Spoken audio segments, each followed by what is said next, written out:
यह एक भूतिया कहानी है जो एक ट्रक ड्राइवर के अनुभव पर आधारित है। इसे पढ़ते समय आपको महसूस होगा कि यह सच्ची घटनाओं से प्रेरित हो सकती है।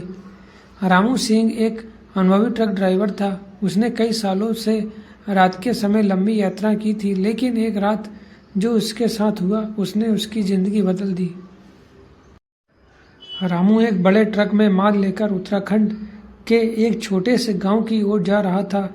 रात के करीब 2 बजे हाईवे पूरी तरह से सुनसान था। केवल ट्रक की हेडलाइट ही अंधेरे को चीर रही थी। अचानक उसने देखा कि सड़क के किनारे एक औरत खड़ी है, सफ़ेद साड़ी पहने हुए। महिला ने हाथ उठाकर ट्रक को रोकने का इशारा किया। रामू पहले तो रुका नहीं, लेकिन कुछ ही दूरी पर उसका ट्रक अपने आप धीमा हो गया, जैसे किसी ने उसे रोक लिया हो।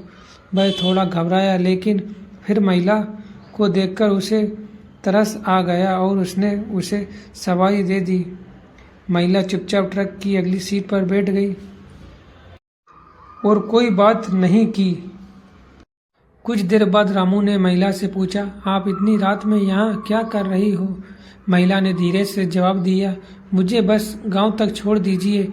उसकी आवाज़ ठंडी और बेजान थी। जैसे जैसे ट्रक आगे बढ़ता गया, रामू को अजीब सी ठंड महसूस होने लगी।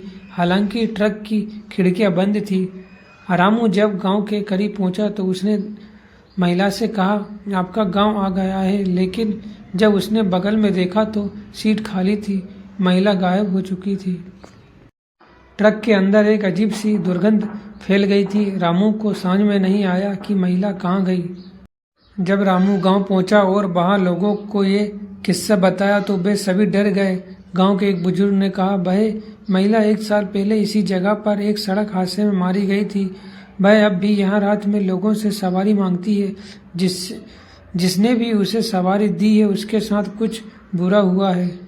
रामू ने जल्दी से गांव छोड़ने का फैसला किया, लेकिन जैसे ही वह ट्रक में वापस बैठा, उसे ट्रक के शीशे पर महिला का चेहरा दिखाई दिया और वह जोर से चीख पड़ी। उसके बाद रामू को कई दिनों तक बुखार रहा और उसने कभी रात में ट्रक चलाना बंद कर दिया।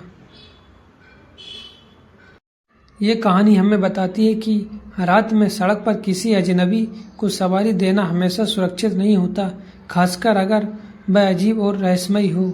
अगर आपको एक कहानी पसंद आई या और भूतिया कहानियाँ सुनी है तो लाइक और कमेंट्स जरूर कीजिएगा और चैनल को सब्सक्राइब करना न भूलिएगा।